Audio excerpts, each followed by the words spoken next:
In Los Angeles, forensics experts try to make sense of a photo shoot that crossed the line from daring to deadly.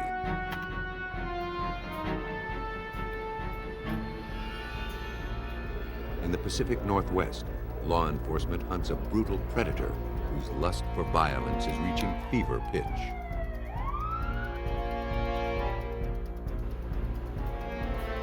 As detectives follow the footsteps of a killer, a double homicide investigation spurs an international manhunt. The law has no jurisdiction in the human mind, where a killer's twisted motives may forever defy police. But actions cannot defy science.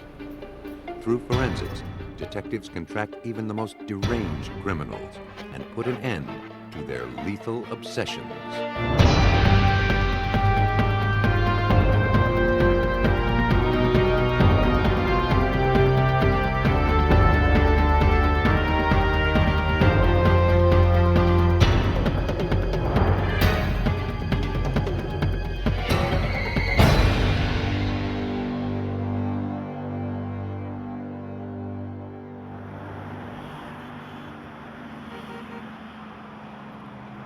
In Los Angeles, where image is everything, a pretty face and sexy body can launch a woman into the spotlight.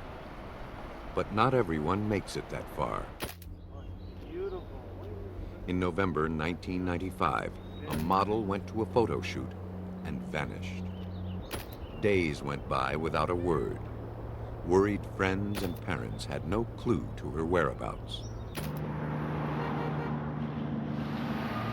Then, she caught the eye of a passing stranger. One afternoon, a trash collector working along the Angeles Crest Highway found a daydream in the litter. The 27-year-old model. Several days later, he saw the woman's face again. Linda Sobec disappeared 7 days ago. She was Linda Sobec, a model from Hermosa Beach who had been missing for 5 days. He contacted the police about his odd discovery. Yeah, hi, this is Frank Artino. Yeah, I'm calling about that girl that you have on TV. A former LA Raider cheerleader, 27-year-old Sobec was riding a wave of success. Her schedule was packed with shoots for magazine covers and calendar spreads. She had just landed a part on a popular sitcom. The day she disappeared, Linda told her mother that she would be at a remote photo shoot with a photographer named Chuck. Her mother didn't know who Chuck was or where they were going. Linda promised to call her after the shoot. No call ever came.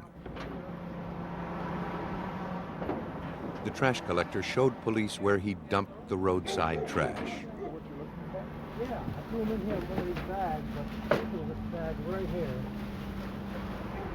This bag? I think so. There, they found more photographs,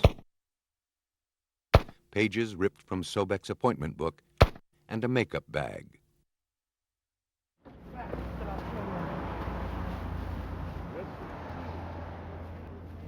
They also found a clue they hoped would lead them to the model. The receipt was for the loan of a sport utility vehicle, a prototype that hadn't been released yet. It was signed by Charles Rathbun and dated November 16th, the same day Sobec disappeared. It seemed the mysterious Chuck had been identified.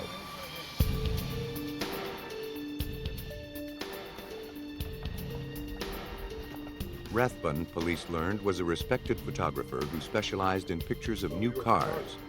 He was considered one of the best in his field. Rathbun said he didn't know how his receipt got mixed in with Linda Sobec's belongings, but admitted that he was probably the last person to have seen her. On the morning of her disappearance, he said, Sobec asked him to meet her at a restaurant parking lot. She was looking for work. He wasn't interested. Detective Mike Robinson of the Los Angeles County Sheriff's Department took Rathbun's statement. He said that he met with her briefly in the Denny's parking lot, looked at her portfolio, and told her that he had a very tight schedule and pushed her out of the car and left her there at noon on the day she disappeared. He said his last observation of her was standing in the parking lot unlocking her white Datsun.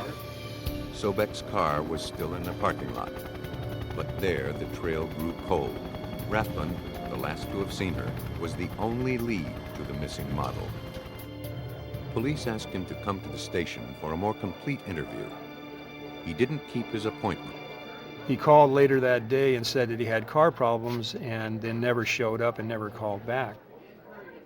But police learned that Rathbun had contacted a friend in law enforcement.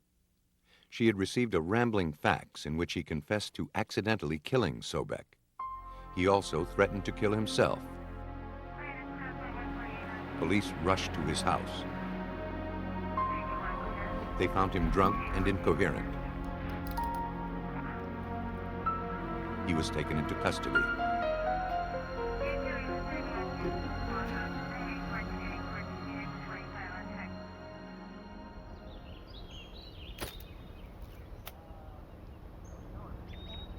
In jail, Rathbun gave police a second account of what happened. He admitted that he'd lied when he said he hadn't hired Linda Sobec. He recounted a tragic accident at a dry lake bed in the Mojave Desert. Rathbun wanted to photograph Linda taking the rugged prototype through its paces.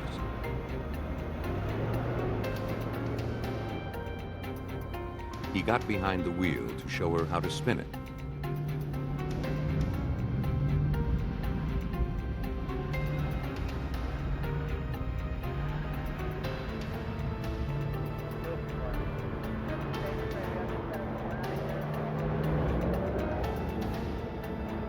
He claimed he had lost control of the 2.5-ton vehicle, and the rear end slammed into Sobec, killing her.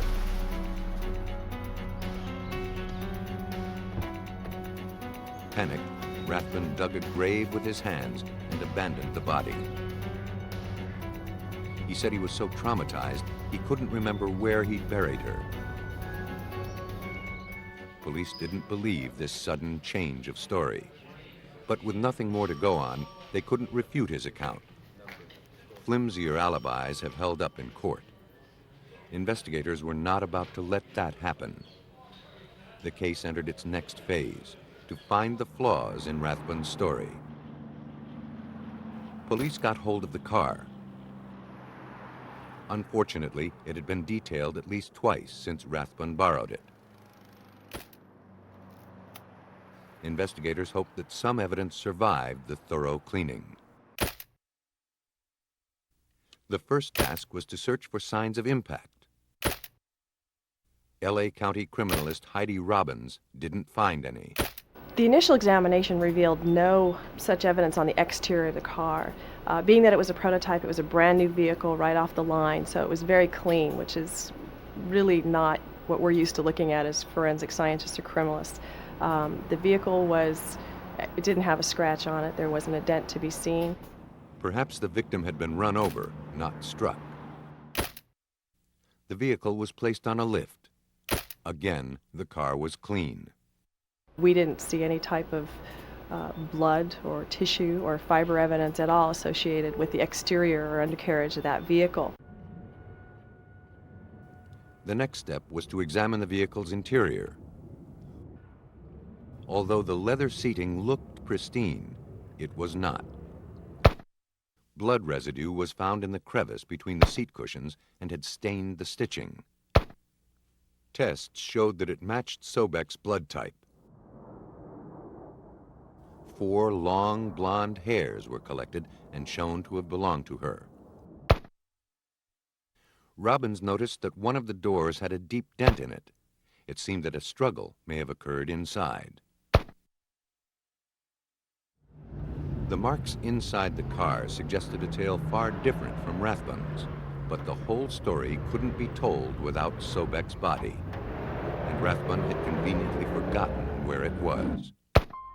In custody, he tried to commit suicide, asserting that it was all a mistake. He wrote in his own blood that he never meant to hurt anyone. The act could be read as either despair or cunning calculation. In an apparent attempt to prove his sincerity, 8 days after Linda Sobec had disappeared, Rathbun recalled where he had buried her.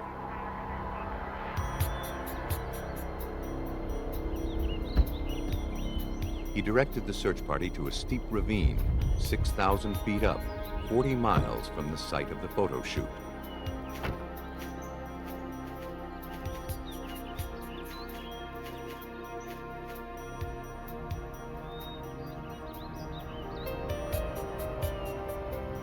Buried more than a week, the remains would probably yield few clues about the factors that led to her death.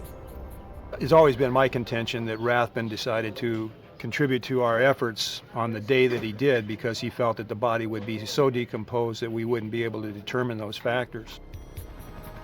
For Detective Robinson, Rathbun's confession and suicide attempt didn't ring true. To him, the photographer was artfully controlling the investigation, meting out information too little, too late. His sudden recollection of the burial site was the latest example. Supervised by a forensic anthropologist, Robin's team carefully removed the body. Each rock from the top of the grave was numbered and cataloged. Inch by inch, soil was lifted from the grave, then sifted and analyzed. After 8 hours, investigators had their most crucial piece of evidence. 2 feet down, they found Sobec. Much to their surprise, the elements had spared her. There was very little degradation, and I think due to the coldness and that altitude and the ravine that she was buried in had such minimal amount of sun exposure, she essentially was refrigerated for those 9 days. Investigators surveyed the body. Had the victim been struck by a car, she would have had knee-level injuries. Her legs showed no broken bones or abrasions, but they did bear severe ligature marks. It appeared she'd been bound around the ankles. The condition of her clothes also suggested something more than a luckless accident and hasty burial. Most women are probably comfortable wearing a zip top somewhere maybe in the center of their chest. And Linda's clothing was zipped all the way up to the base of her neck. I thought that's a very unnatural position, and to me, when you see clothing that has a bit of an unnatural position, it indicates the possibility that there may have been some redress or some alteration of the clothing. The unnatural position of her clothes suggested that Rathbun had dressed her, possibly after her death. And apparently, by trying to wipe away evidence, Rathbun inadvertently created a second clue that revealed he wasn't telling the full story. She was a model. She wore makeup. She was on a photo shoot. And when she was recovered from that grave, there was a complete absence of any makeup or any residues thereof that we could detect in the crime scene. And that concerned me also. The condition of her clothing, makeup, and the marks around her ankles suggested that the victim wasn't just standing around before she died. Something else was going on, and it pointed to murder. Linda Sobec was photographed for the last time on the autopsy table. From marks on her body, the medical examiner could tell that she had been smothered. Hemorrhaging in the eyes showed the breath was literally squeezed out of her, and she hadn't gone without a struggle. Her wrist was sprained. She had been tied up. The physical evidence shattered Rathbun's story of a car accident. As the case went to trial, a first-degree murder charge seemed inevitable, but Rathbun wasn't finished. In a bid for a manslaughter conviction, he offered another account of what happened. His new version explained away all of the evidence. In what was now Rathbun's third rendition, he claimed that Sobec began to undress and strike erotic poses. He said she was a tease. She became upset when he took pictures of her. He set the camera aside and they started kissing, but she wouldn't let it go further. After things cooled down and she got dressed, Rathbun showed her how to make the car spin. But he was too reckless.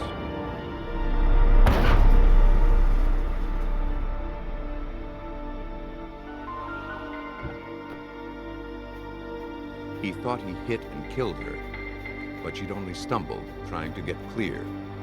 She cut her face when she fell. Rathbun told authorities he put her in the car to take her to the hospital. She became hysterical, fighting with him and threatening a lawsuit. He tried to restrain her with a bear hug, but she only grew more agitated and more violent. As a last resort, he sat on her. She finally grew quiet. Then he realized she wasn't breathing.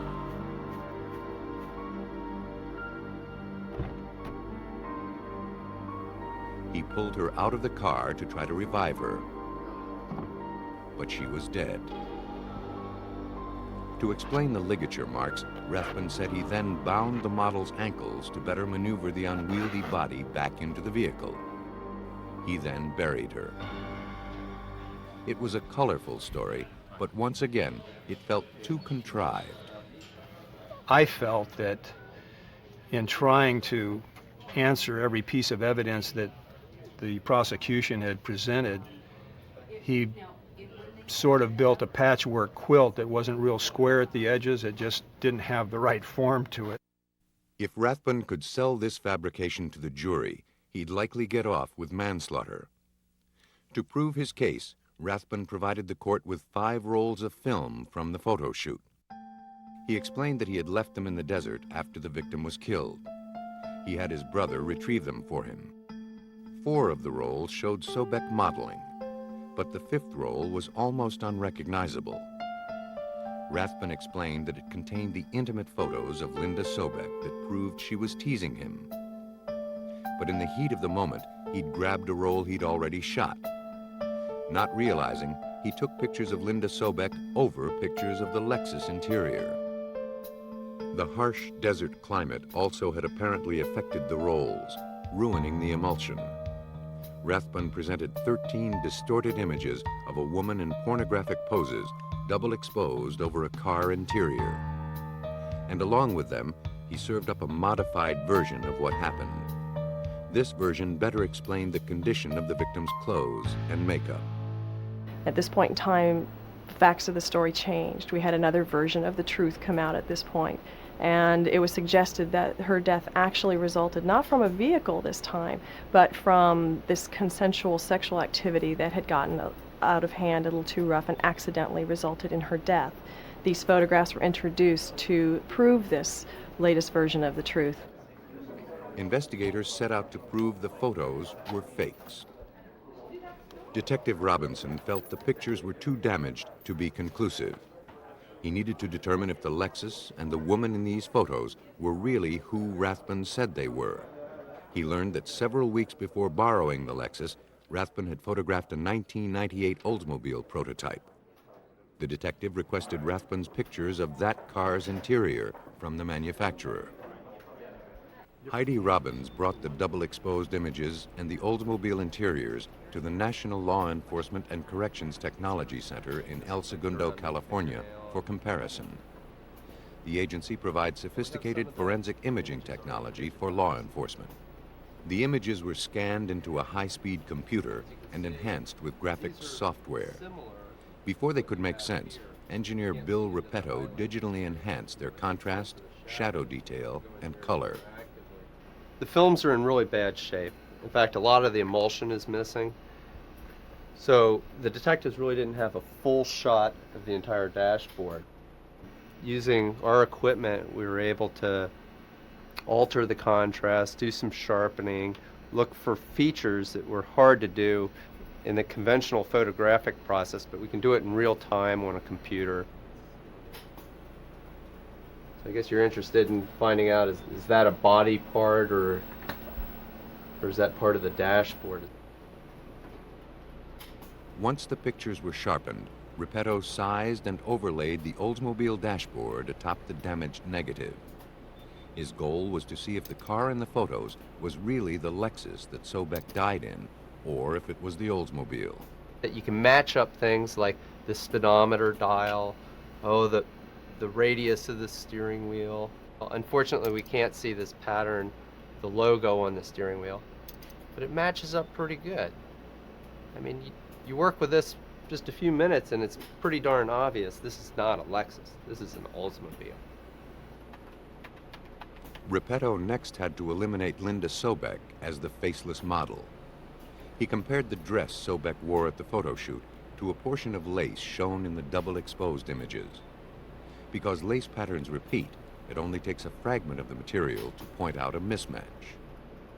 Now in this image, you can see that there's a definite pattern here. There's a boot-shaped mark, you know, a vertical feature, and it bends over to the left, and that's repeated up here. The lace patterns were inconsistent. So were comparisons between Sobec's anatomy and the model in the photos. Rathbun's latest account was disproven. The defense, on their fourth and final version of the truth, when the defendant took the stand, had to go up and explain all the physical evidence findings and the circumstances surrounding the death. And in his testimony, he did initially state that this was the Lexus and that this was in fact Linda Sobec. And it was very powerful rebuttal testimony when the jury could see for themselves that not only was this not the Lexus, but this clearly was not Linda Sobec. Once again, the facts contradicted Rathbun's story. The jury didn't buy any of Rathbun's tales. Charles Rathbun was convicted of first-degree murder and sentenced to life in prison without possibility of parole. Almost from the start, the photographer was the focal point of the Sobec case. But when murder is more random, investigators must take a wider view. In Beaverton, Oregon, on the morning after Valentine's Day, 1981, police were called to a townhouse in a quiet neighborhood.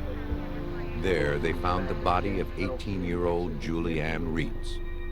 She'd been shot in the back of the head with two .38 caliber bullets, apparently while running for her life. The medical examiner determined that she died between 3 and 4 a.m. As investigators processed the crime scene, Detective Dave Bishop gathered the first important clue. The telltale signs were that the victim knew whoever killed her. The door was unlocked, the stereo was on, there was a couple wine glasses in the sink. Police searched the townhouse for any traces the killer may have left behind. No fingerprints were lifted, but technicians did recover hair and fiber samples. Upstairs, they found signs of a struggle. The bed was just totally tore apart, sheets everywhere, and it was just, I mean, it was obvious that, you know, there was a war up there. Stains on the sheets showed that a man with type B blood had had sexual relations with the victim. Within a week of the murder, detectives questioned over 150 of the victim's friends and acquaintances. Several mentioned an older man who had recently resurfaced from her past. He worked at a local club and dated her once or twice the year before. Reitz thought he was a little overbearing and decided they should just be friends. His name was Randall Woodfield. Randy had been an All-American athlete and was drafted by the Green Bay Packers for a brief stint in the NFL. He was an affable, fun-loving guy, but he was no Boy Scout. Police learned that he was on probation, having served 3 years for robbing joggers in Portland. Police arranged an interview with him. He vaguely remembered the victim, but said he hadn't seen her for months. Investigators found him candid and agreeable. You know, if you didn't know him, he would be the guy next door. I mean, he was, and pleasant to talk to. Not, he was very little profanity, soft-spoken. Woodfield was forthcoming about his past, but suspicions were raised when he refused to submit hair samples or take a polygraph test. 7 grueling hours of interrogation produced little information, but managed to wear him down. He finally agreed to let police search his apartment. I told the detectives the first thing that that when we went into the house to grab was the sheets off his bed, and because that was going to give us the hair and blood. Investigators got the hair sample they wanted from Woodfield's sheets.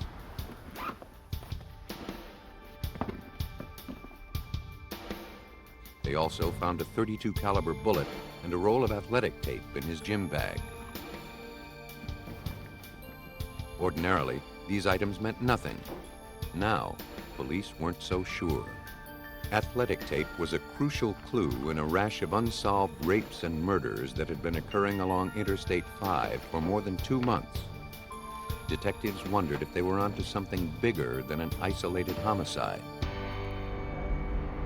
Suspicions intensified when investigators checked Woodfield's phone bill to see if he'd called Julie Reitz. He was living with a young lady at that time, actually, who owned the house, and he was renting a portion of the house. I said, "Do you know whether or not he's made any phone calls to Beaverton?" And her response was, "Probably, because I just got the phone bill today and it was over $200 and some. So he's called everybody." He obtained a copy of Woodfield's phone bill from his housemate. When he was on the road, Woodfield liked to stay in touch with former girlfriends, charging calls to his housemate's phone. Bishop searched the bill for Reitz's number. He didn't find it, but the other numbers on the bill formed a chilling pattern. But all of a sudden, as I'm going through this, it became very obvious that what I'm seeing is scary. It's the map of I-5. Beginning in December 1980, a predator hunted along Interstate 5 over 3 states, robbing roadside establishments, sodomizing and killing the young women who worked there. A task force had been set up to track the killer's movements, to gather the paltry clues.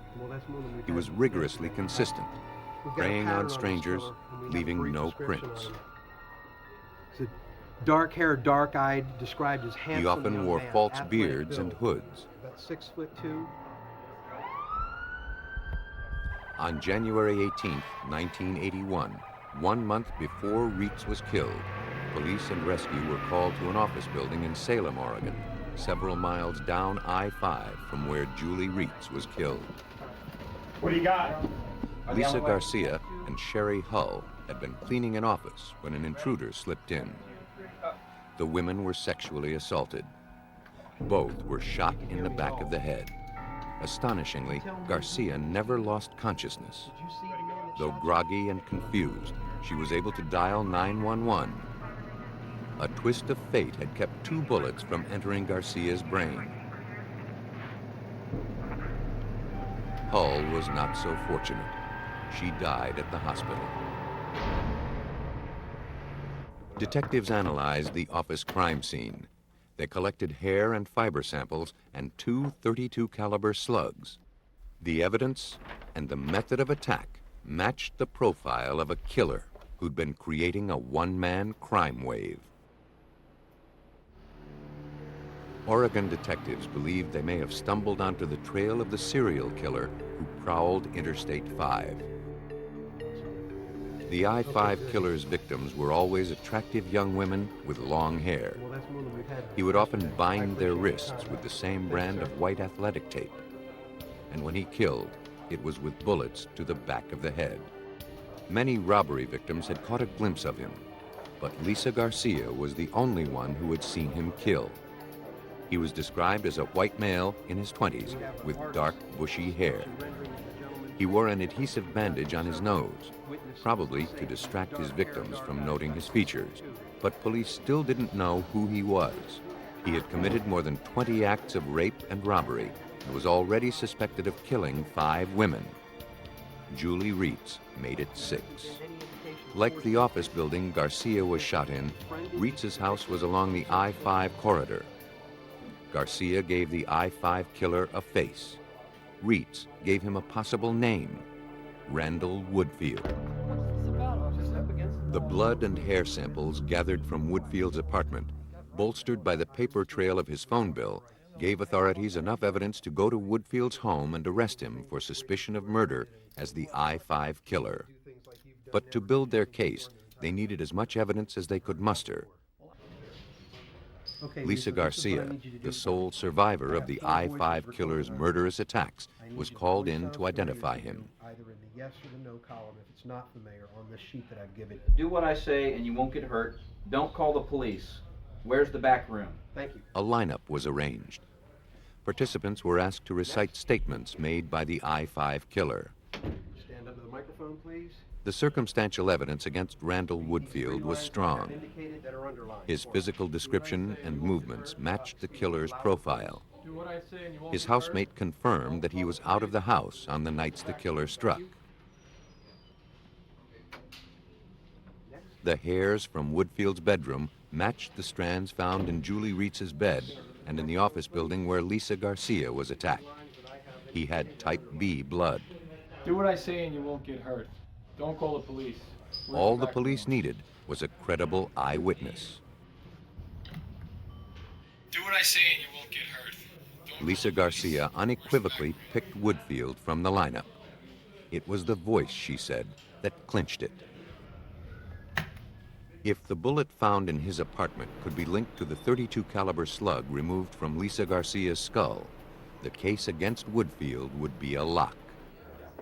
But police faced two problems. The single bullet found in his possession hadn't been fired, so it bore no marks that would enable police to compare it with a bullet from any crime scene. And worse, they had no gun to test fire it with. Traditional ballistics testing would be useless. Instead, investigators needed to compare the bullets atom by atom. At Oregon State University's Radiation Center, analyst Michael Conradi uses nuclear power to put criminals behind bars. They called us up and described the evidence that they had and asked us if we could help them with that. We told them that that was an ideal situation and for activation analysis. Conradi received 4 bullet fragments from crimes police suspected were the work of the I-5 killer. He was also given the bullet found in Woodfield's gym bag. His job was to see if they matched. Manufacturers produced bullets in batches. Each tank of lead contains different amounts of the trace elements silver, copper, tin, antimony, and arsenic. A process called neutron activation analysis allows scientists to compare minute levels of these elements. This enables them to identify bullets produced in the same batch. Conradi cuts a sample from the bullet, flattens it into a wafer, and cleans it in nitric acid to remove contaminants.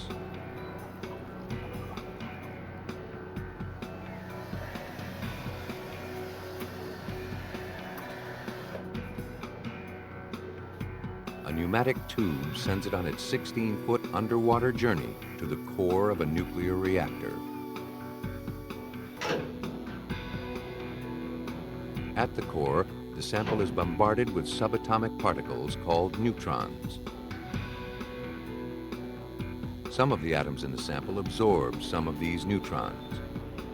The sample becomes unstable, releasing the extra neutrons in a burst of energy, in a process known as radioactive decay. Every element releases this radiation in its own unique and consistent pattern. By reading the pattern, the element and its quantity can be identified. Once the container is shuttled back to the lab, Conradi has to hurry before the radioactivity diminishes. Otherwise, he'll have nothing to analyze. I have a minute to get the sample out, decapsulated, and on the detector. He places the disc on a computerized sensor. The system produces a pattern showing the relative amounts of each trace element in his sample. If the unfired shot from Randall Woodfield's apartment matched the slug removed from Garcia, the suspect wouldn't be able to dodge a conviction. Gary, you got the IR for the Woodfield The samples bullet? yielded an identical pattern. Neutron activation analysis proved that the bullet fragments from the crime scene and the bullet from Woodfield's apartment came from the same batch. The bullet from his apartment matched the one taken from Lisa Garcia. Fiber, hair, and telephone records tied him to several other crime scenes.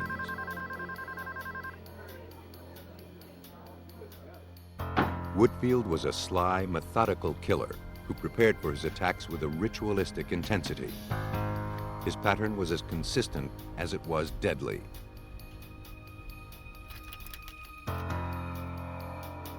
His formula for targeting random victims made him seem unstoppable. But then he broke his routine and turned on someone he knew. That ultimately led to his capture. Based on the evidence, investigators assembled the final hours of Julie Reed's. Mr. Woodfield would come to her house at approximately 3 in the morning, contact her. He had been drinking. Hey, Julie. Hi. How you doing? Asked if he could crash there for a while. Just thought I'd come by to see you. Yeah. She apparently agreed. They had a couple glasses of wine. She put on some coffee. Is that okay? Because that's really all I have. Oh yeah, that's great. Because I think that's all I have. Here, it's in here somewhere. Just give me one. At that time, he pulled the gun, took her upstairs, No, what are you doing? What is it? raped her, sodomized her, and then coming down the stairs, shot her twice in the back of the head. Armed with an imposing forensics case, the prosecution was able to prove that Randall Woodfield was the I-5 killer. He was found guilty of murder, attempted murder, and 2 counts of sodomy. He is currently serving life plus 165 years in the Oregon State Penitentiary. A killer's motivations often lie beyond the scope of forensic investigators. Detectives must satisfy themselves with learning how, when, and by whom a murder was committed.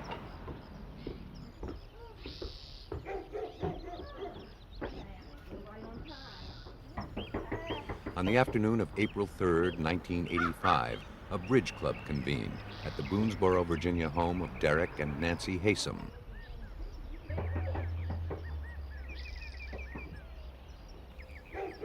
Though both their cars were in the driveway, neither 72-year-old Derek nor his wife answered the door.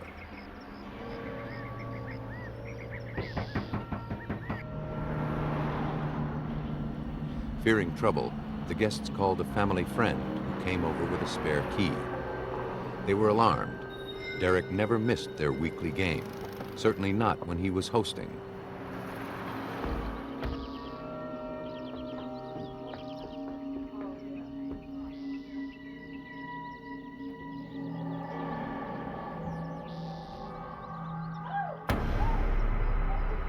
Inside, investigators from the Bedford County Sheriff's Department were faced with a gruesome scene. Anybody call the coroner yet? They determined that Derek and Nancy Hesom had been killed the previous weekend. Their throats were slashed, their bodies marred by numerous wounds. Detectives eliminated robbery as a motive for the killing. There was no forced entry, no valuables or money taken.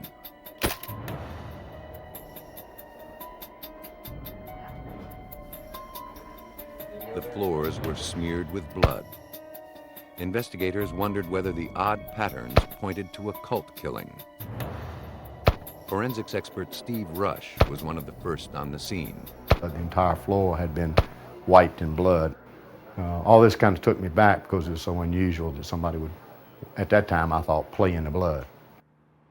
As investigators scoured the scene for evidence, they realized that the cryptic swirls were actually the work of a murderer trying to cover his tracks.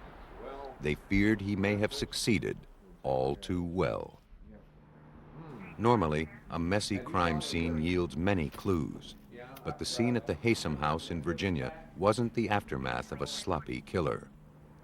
When the criminal noticed that he was leaving footprints, he removed his shoes and camouflaged the tracks. A single print survived. The oak flooring on which it appeared was sent to the lab for analysis. At the Virginia Division of Forensic Science, Dr. Robert Hallett uses footprints to stop criminals in their tracks. He works from life-size photos to keep the original prints free from damage. From telltale weave patterns, he could see that the print from the Hesom house came from a foot in a sock. A bare foot would have made his job easier, because feet, like hands, bear tiny grooves called friction ridges. A print expert relies on these ridges to precisely match a footprint to a person. They can make a positive identification to the exclusion of anyone else. They could say that that print was made by the person who gave them a known impression. That's not possible in this examination.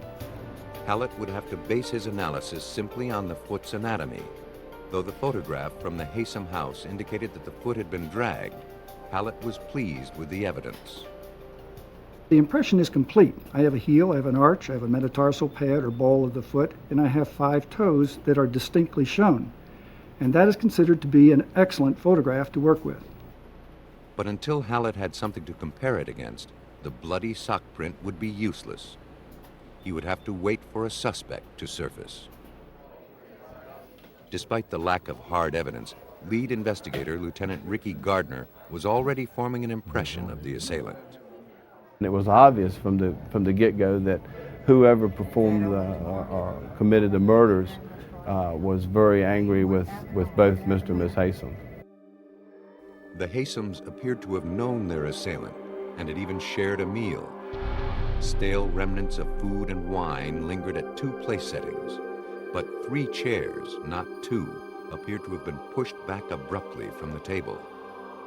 The Hesoms were killed by someone they didn't fear, but should have.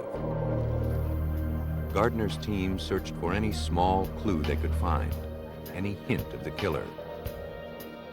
They tried to elicit latent fingerprints by sealing the house and pumping it full of superglue fumes.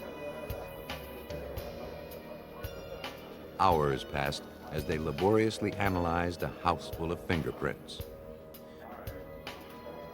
But out of the thousands lifted from every surface, no suspicious ones could be found. The killer left no fingerprints. Now investigators were out for blood, hoping to track the killer's movements by the bloody trail he left. To reveal subtle traces, the forensics team used luminol. The chemical combines with blood, even drops imperceptible to the human eye. When the light goes out, the luminol-enhanced blood glows under an alternate light source and filter. The luminol indicated to us one person coming out of the house, going down to the driveway, and appearing to get into an automobile. These were photographed and swabs were taken and was identified as blood. The victim's blood, tracked on the killer's socks, revealed only one set of prints. It confirmed a lone assassin. A more intense search continued inside to see what else the blood might reveal. Once again, they pored over every inch of the house, looking for telltale clues of the killer's movements. Through most of the house, the luminol told investigators nothing they didn't already know. Then, in the bathroom, the chemical revealed one single drop separated from the rest. The killer failed to completely wash it away. Detectives supposed it came from the killer's own wound. Testing showed that the droplet was type O. It could not have come from Derek, who was type A, nor Nancy, who was type AB. If the killer had bled elsewhere in the house, his blood would have been mixed with the victim's and been rendered unidentifiable. The careful killer had left a vague trail, but no hints about the motive. Investigators questioned friends and family, asking each where they'd been on the weekend of the murder and checking every story. No suspect surfaced. They hoped that the Hesom's daughter, Elizabeth, could provide information, since she had only recently left home. A freshman at the University of Virginia, she was an extremely bright young woman, educated in Swiss and English boarding schools. She described the Hesoms as warm and loving parents. She couldn't imagine who would want them dead. Elizabeth said that she and her boyfriend had been in Washington, D.C. when the murders occurred. She was able to provide movie stubs from the weekend. In checking her alibi, Gardner obtained their hotel and car rental receipts. The documents raised more questions than they answered. The car rental receipt showed they'd driven 669 miles, but the round trip from Charlottesville to D.C. is only 240 miles. when I went to Charlottesville to talk to Elizabeth, I confronted her with the fact that we had learned of this, and she stated that they had done a lot of traveling and had gotten lost on several occasions. And I'd say, you have to get major lost to have that many miles on a car. It was inconceivable that they racked up an additional 429 miles in 2 days of city driving, unless a trip to Boonesboro was added to the equation. Gardner contacted Elizabeth's boyfriend to hear his side. Jens Soring, a German citizen and son of a diplomat, shared Elizabeth's intellect and international background. The Jefferson scholar hardly seemed the violent type. Like Elizabeth, he said they had put the extra miles on the car when they got lost while sightseeing. Suspicions peaked when Jens refused to supply a blood sample or foot impression, claiming his involvement might endanger his father's diplomatic status. Police arranged a second interview with Jens. He never showed. Instead, Elizabeth's half-brother found a note in Elizabeth's apartment. In the note, Jens explained that he and Elizabeth, weary of the investigation, had left town. He asserted his innocence, claiming that he was not a violent person. A search was conducted. Jens and Elizabeth could not be found. Well, since you've read, you already know. They're not coming back here. Several days later, Jens's car was located 340 miles away at Newark Airport. Detectives believed that the couple had fled to Europe. With their international backgrounds, Elizabeth and Jens would have no trouble covering their tracks abroad. Interpol was notified, but had no recourse. No charges had been filed, no evidence against them had been gathered. The investigation came to a screeching halt. All police could hope for was that one day soon, the couple would slip up and resurface.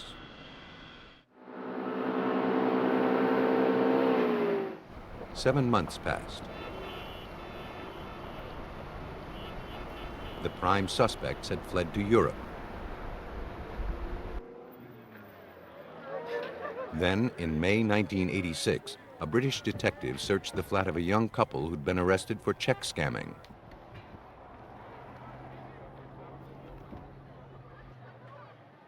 Browsing through a box of their love letters, he realized that they were guilty of more than fraud. The lovers had planned a murder. The letters and diary told a far different story than either Jens or Elizabeth had shared with police back in Virginia. Elizabeth had loathed her parents and their smothering involvement in her life. She particularly resented their intent to separate her from Jens. She wanted them dead. Would it be possible to hypnotize my parents, she wrote, do voodoo on them, will them to death? Why won't my parents just lie down and die? I despise them so much. Jens wrote that he was willing to help concoct a scheme to pull it off. A constable from Scotland Yard contacted Detective Gardner. And he says, I understand you may be interested in Jens Soring or Elizabeth Hesom. And I'm going, yeah? All the time, you know, I'm sliding up in the chair a little bit more. And he says, were her parents murdered?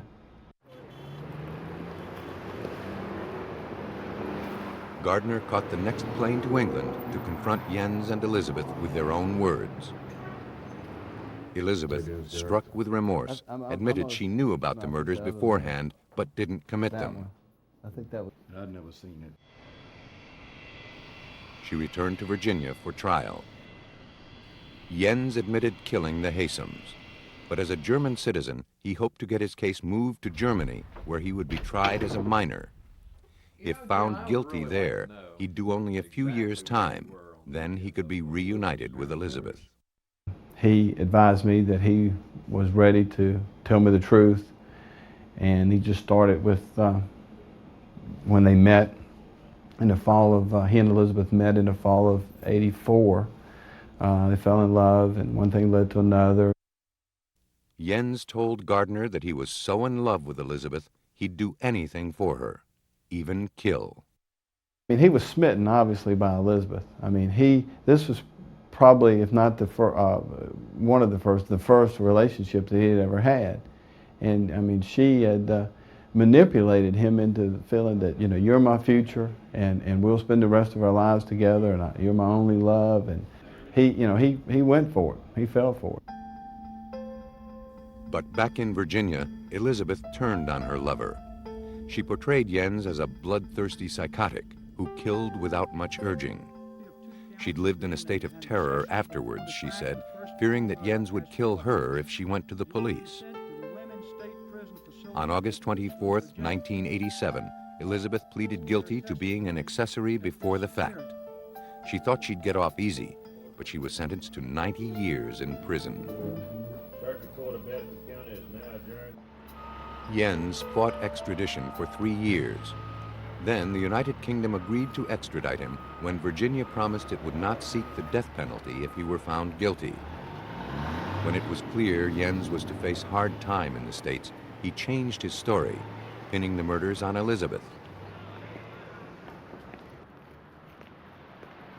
He claimed that the roles of killer and accessory were reversed. Elizabeth had killed her parents while he stayed in Washington. He'd lied about it until now to protect her. Jens was a good storyteller, but forensics would provide the definitive account.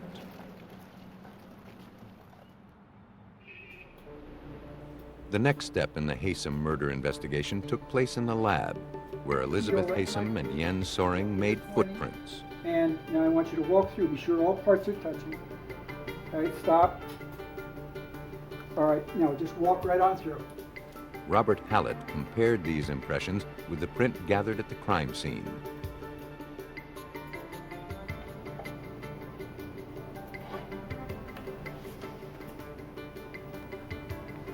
Transparencies were made of the prints.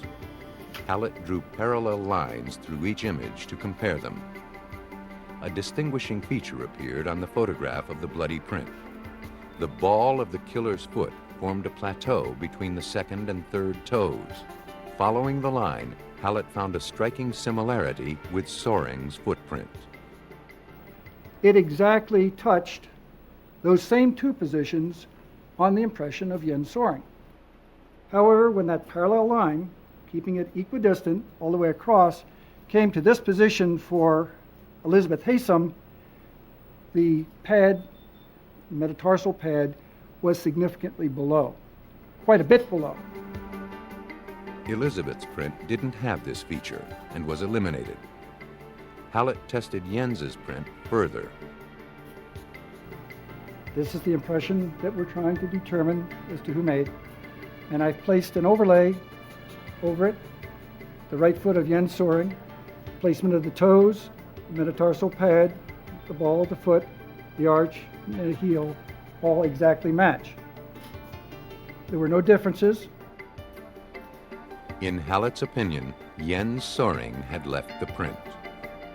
The foot that made that impression was either that foot by Jens Soring or someone that had a foot exactly like his, and I've never seen such a condition to exist. Next, a sample of Soring's blood was tested against the single droplet found on the floor of the Hesom's bathroom. They matched. Both were type O. Soring couldn't get around the evidence in the case. A single sock print and one wayward drop of blood indisputably put him in the house on the night of the murder. His own letters spoke of premeditation. I'll get it. At trial, an account of the murder was pieced together. Jens and Elizabeth had met in school, but the Hesoms didn't think Jens was good enough for their daughter. They had been threatening to use their influence to have Jens expelled from the university. Come on. Determined to stay together, Jens said, he and Elizabeth made a plan. While she created an alibi in Washington, Jens drove to Boonesboro to kill her parents. They invited him in. He made a final plea to keep dating their daughter. Derek Hesom refused. He swore he'd do everything in his power to keep them apart. That's when Jens lost control. He pulled the knife he'd purchased that day and killed the Hesoms. For his crimes, Jens Soring was found guilty of first-degree murder and given 2 life sentences. Forensic science can't explain a killer's lethal obsessions, but detectives and the scientists they rely on are driven by obsessions of their own. In the field or in the lab, they are on a mission to stop killers, no matter how long it takes.